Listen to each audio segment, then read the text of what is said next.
I thought my parents would always choose me after I got my brother's wife pregnant. I was wrong. He didn't just leave, he took the house, the estate, and my parents' only granddaughter with him. I was the favorite. I need you to understand that before anything else. I was the favorite and I knew it, and I used it like a credit card with no limit. Swiped it for everything. Forgiveness. Attention. Money. Second chances. Third chances. 12th chances. My parents' love wasn't conditional. It was unconditional. But only for me. My brother got the conditions. I got the blank check. My name is Brendan. I'm 30. And 6 months ago, my older brother took everything from me. Not with anger. Not with revenge. Not with screaming or threats or any of the things I would have done. He did it with paperwork. With lawyers. With signatures. With the quiet, methodical precision of a man who'd been planning for this moment while I was still assuming I was untouchable. He took the family house. The house I grew up in. The house my parents built. He took the estate, the property our family has owned for 40 years. He took his daughter, my parents' only grandchild, the only child any of us will probably ever have. And he took himself. Out of our lives. Completely. Permanently. With a level of thoroughness that made it clear this wasn't a decision he made in a week. This was a decision he'd been building toward for 30 years. I just gave him the final reason to pull the trigger. I slept with his wife. Let me say that again because people keep trying to soften it for me and I'm tired of the softening. I slept with my brother's wife. In their house. While he was at work. While his daughter was at daycare. While his marriage was intact and his life was built and his trust in me was total. I slept with her. Not once. For 3 months. And when it came out, I stood in my parents' living room and watched my mother hug me and tell me it was going to be okay and ask me how I was feeling. And my brother stood in the doorway watching his mother comfort the man who'd just destroyed his life. And something changed in his face that I didn't recognize then but I recognize now. It was the look of a man who just decided to take everything. And to do it so cleanly that none of us would see it coming until it was already done. Let me go back. Way back. Because this story didn't start 3 months ago in a bedroom. It started 30 years ago in a family that ran on a system so broken that it produced me. And I am the worst thing this family ever made. My brother's name is Grant. He's 34. 4 years older. The firstborn. The responsible one. The one who showed up. The one who performed. The one who was everything a parent should be grateful for and got treated like furniture in return. Grant was an achiever. Straight A's. Varsity baseball. Student council president. Full scholarship to a state university. Graduated summa cum laude. Went to law school. Passed the bar on his first attempt. Got a job at a mid-size firm within a month. Everything Grant did was excellent. Everything Grant built was solid. And my parents' response to every single achievement was the same. A nod. A good job. And then back to whatever crisis I was creating that week. Because I was always creating a crisis. That was my function in the family. I was the chaos. The storm. The emergency. From the time I was 13, my life was a series of disasters that required my parents' full attention. Failed classes. Fights at school. A suspension. A car accident at 17. A DUI at 19. Another at 22. A string of lost jobs so long you'd need a spreadsheet to track them. Debt. Bad relationships. Worst decisions. I was a factory of problems. And my parents were the cleanup crew. And in the time they spent cleaning up after me, Grant just kept building. Quietly. Alone. Unnoticed. Grant married a woman named Simone when he was 28. She was 27. An architect. Smart. Ambitious. The kind of woman who plans things 5 years out and hits every target. They met through mutual friends. Dated 2 years. Engaged for 1. Wedding was small. Beautiful. I was best man. Gave a toast. Said all the right things. Told the room my brother was the best man I knew. He was. He is. And I repaid that by sleeping with his wife 3 years later. Their daughter. Elise. Born when Grant was 30. My parents' first and only grandchild. My mother lost her mind when Elise was born. Not in a bad way. In the way grandmothers lose their minds. The baby clothes. The nursery visits. The photos. The FaceTime calls. Elise became the center of my mother's universe. My mother, who had spent 30 years focused on me and my disasters, finally had something pure to focus on. Something she could love without it costing her money or sleep or court appearances. Elise. 3 years old. Brown curls. Laughs at everything. Calls me Uncle B. Called me Uncle B past tense. Because I'll never hear that voice again. Grant was successful. Very successful. By 31 he was senior associate at his firm. By 33 he was on track for partner. But the money wasn't just from the firm. Grant was smart with money in a way I've never been. He invested early. Saved aggressively. And he had something I didn't know about until everything fell apart. The estate. My parents own a property. 10 acres outside the city. Bought it 40 years ago for almost nothing. Worth $1.2 million now. It was supposed to be split between Grant and me. Supposed to be. Key word. Because what I didn't know, what nobody told me, what Grant had apparently been working on for years, was that the estate wasn't just sitting there waiting for inheritance. Grant had been managing the property for my parents for 8 years. Paying the taxes. Handling the maintenance. Funding improvements. He'd put a new roof on the main house. Built a guest cottage. Paved the private road. Installed fencing. All on his dime. All documented. All receipted. Over 8 years, Grant had invested approximately $340,000 of his own money into my parents' property. And he had a legal agreement with my father, signed and notarized, that gave him right of first refusal on the property and credited his investments against the purchase price. I didn't know about any of this. Because I was too busy being the favorite to pay attention to what the unfavorite was building. The family house. My parents' house. The house where I grew up. 4 bedrooms. The good neighborhood. The house my mother decorated every Christmas. The house with the backyard where I broke my arm falling off the swing set. That house. Paid off 6 years ago. Title in my parents' names. Except 3 years ago, my parents needed money. My father had a health scare. Medical bills. Insurance didn't cover everything. They needed $80,000. They didn't tell me because I was broke and they knew I couldn't help. They told Grant. Grant paid it. In cash. $80,000 wired within a week. But Grant didn't give them $80,000 as a gift. Grant gave them $80,000 as a loan. Secured against the house. Documented. Notarized. With a repayment schedule and a lien filed with the county. My parents signed it because they needed the money and Grant was the only one who had it and they trusted him because Grant had never given them a reason not to. So while I was the favorite, the protected one, the one my mother would always choose, Grant was quietly becoming the family's financial infrastructure. The estate. The house. The medical loan. He wasn't just the responsible son. He was the bank. And the bank kept immaculate records. Simone. Let me tell you about Simone and me because you need to understand how it happened even though there's no version of how it happened that makes it acceptable. Simone and I were friends. Close friends. Closer than I should have been with my brother's wife. She was at our house constantly because Grant worked long hours. She'd bring Elise over. My mother would watch Elise. Simone and I would talk. In the kitchen. On the porch. Sometimes for hours. She was easy to talk to. Funny. Direct. She didn't treat me like the family screw-up. She treated me like a person. And I was so starved for that kind of treatment that I confused basic human decency with something deeper. I started finding reasons to be at Grant's house when Grant wasn't there. Helping with things. Fixing a shelf. Moving a piece of furniture. The excuses were thin. See-through. If I'd been looking at someone else doing what I was doing, I would have seen it immediately. But when you're inside the lie looks like life. It started in month 4 of me being over there too much. Simone was stressed. Grant was working late on a case. Elise was at daycare.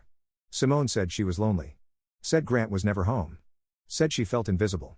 I should have said, talk to your husband. I should have said, that's between you and Grant. I should have said anything that redirected her back to the man she'd married. The man who was my brother. I said, you're not invisible. I see you. 4 words. The 4 worst words I've ever spoken. Because they opened a door that I walked through knowing exactly what was on the other side. The affair lasted 3 months. I won't give details. The details aren't the point. The point is I did it. Willingly. Eagerly. In my brother's house. In my brother's bed. While my brother worked to provide the life I was helping destroy. While my 3-year-old niece napped in the room down the hall. While my parents babysat on weekends not knowing that the reason Simone dropped Elise off early wasn't a work meeting. It was me. I used my niece's babysitting schedule to create windows for sleeping with her mother. I need you to sit with that sentence for a second. I used my 3-year-old niece's schedule. To sleep with her mother. That's who I am. That's what the favorite son became. A man who mapped his affair around a toddler's nap time. Grant found out the way everyone finds out. A phone. Simone left her phone unlocked. Grant picked it up to check the time. Saw a notification. My name. A message that wasn't ambiguous. He read 3 months of messages in 20 minutes. Then he put the phone down. Put on his jacket. Drove to my apartment. He knocked on my door at 11 p.m. on a Thursday. I opened it. He stood in the hallway. He didn't yell. Didn't swing. Didn't cry. He looked at me the way you look at a math problem you finally solved. Calculated. Certain. Complete. He said, how long? 3 months. He said, in my house. Yes. He said, while Elise was home. She was in her room. She never. While Elise was home. Yes or no? Yes. He nodded. He said, okay. Then he left. That was it. No confrontation. No brother-to-brother screaming match. No broken furniture. Just okay.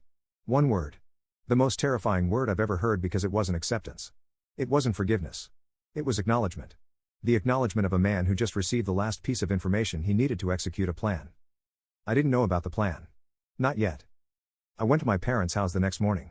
Told them before Grant could. Controlled the narrative. That's what people like me do. We get to the story first. Shape it. Soften it. Make it sound like something that happened to us instead of something we did. I sat at my mother's kitchen table and I said, "Mom, Dad. I need to tell you something. Grant and Simone have been having problems. And I made a mistake. Simone and I got close. Too close. I know it's wrong. I'm so sorry. I need your help." My mother's face went through the stages. Shock. Pain. Confusion. Then the one I was counting on. The one I'd been banking on my entire life. Protection. Her eyes went soft. She reached across the table and took my hand. She said, "Oh, Brendan. How did this happen? How did this happen? Not what did you do? How did this happen?" Like it was weather. Like it was something that occurred around me, not something I caused. And I leaned into it. I said, "I don't know, Mom.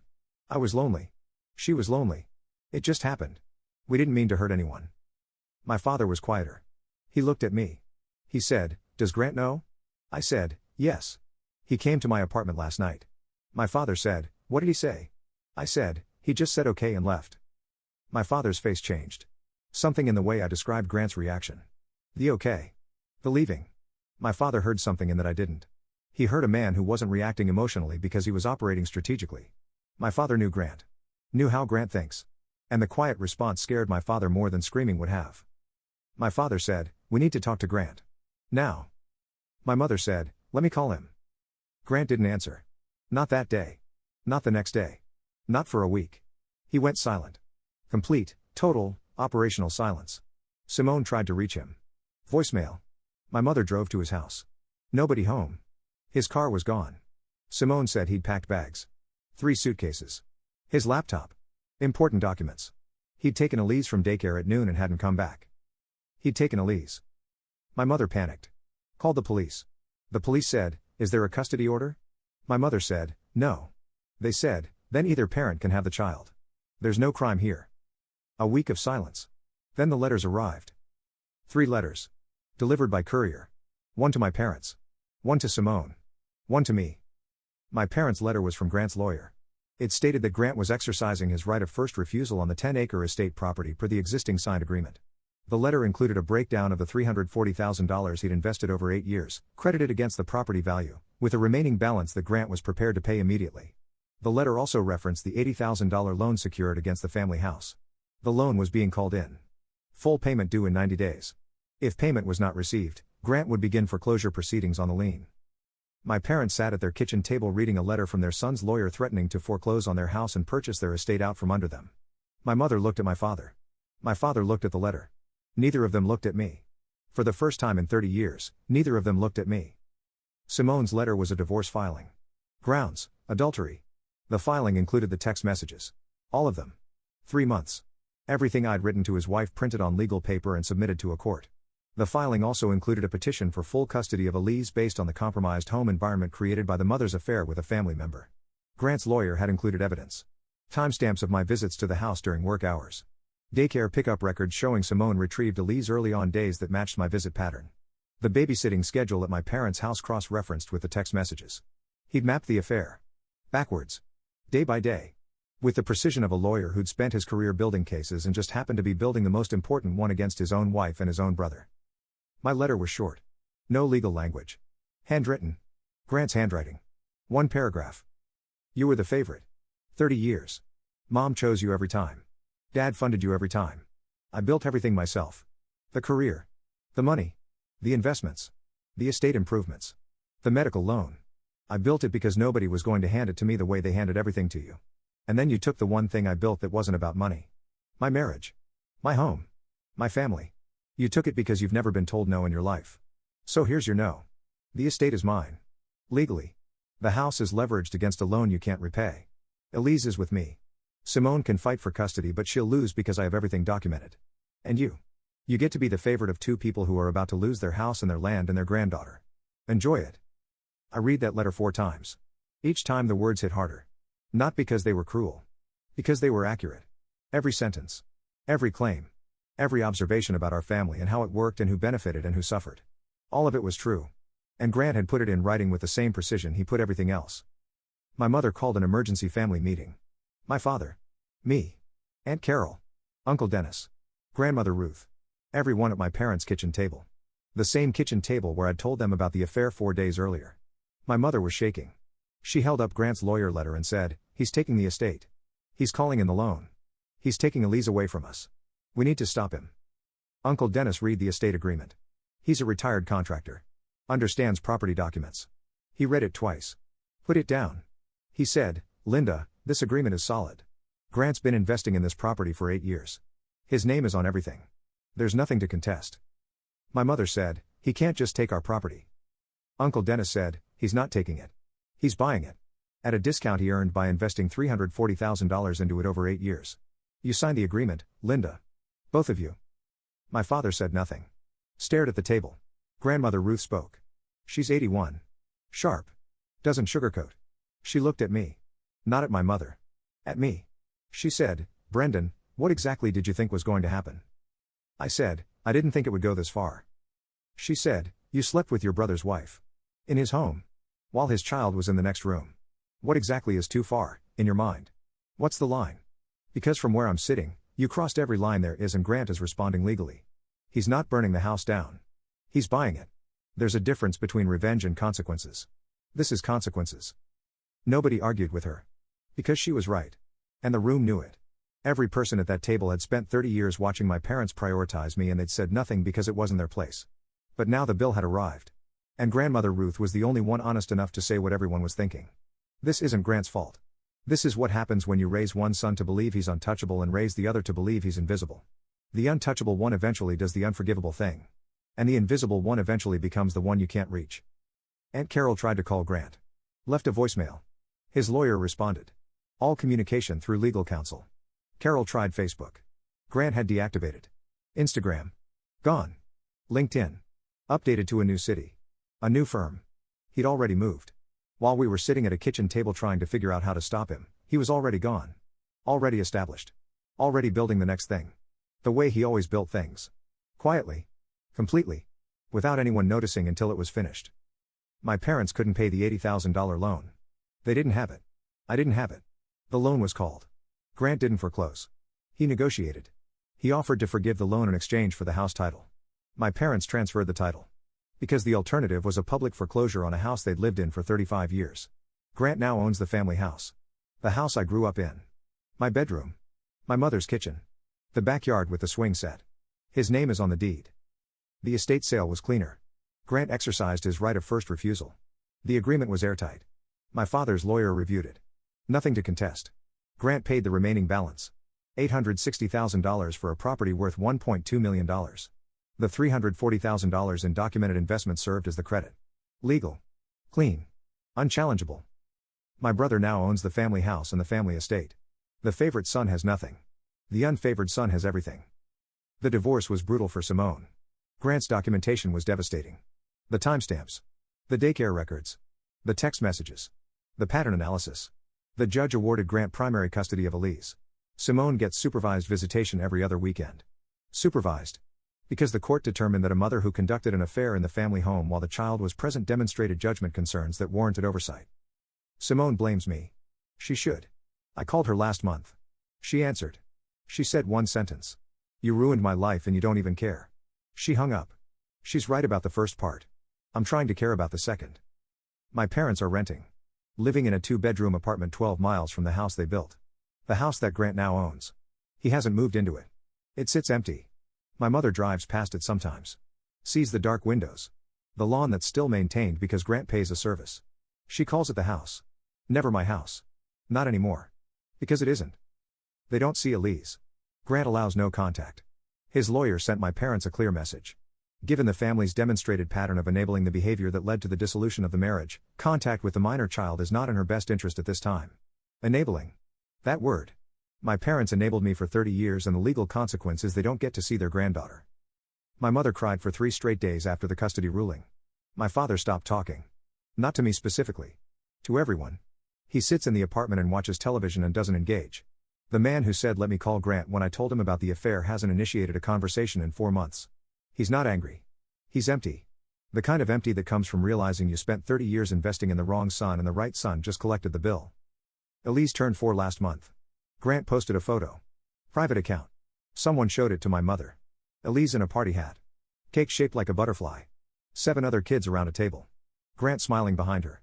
A woman next to him I don't recognize. New city. New life. New people. No family. No me. No mom. No dad.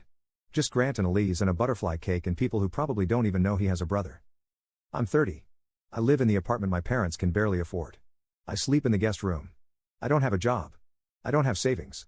I don't have the estate. I don't have the house. I don't have my brother.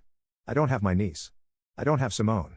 I don't have anything except 2 parents who chose me for 30 years and have nothing to show for it except an apartment they rent and a granddaughter they'll never hold again. I was the favorite. For 30 years. And the favorite got everything. Attention. Protection. Forgiveness. Money. Chances. The unfavorite got nothing. So he built everything himself. And when the favorite finally pushed him far enough, the unfavorite didn't scream. Didn't cry. Didn't beg. He just opened a file. Called a lawyer. And took it all back. The house. The estate. The daughter. The life.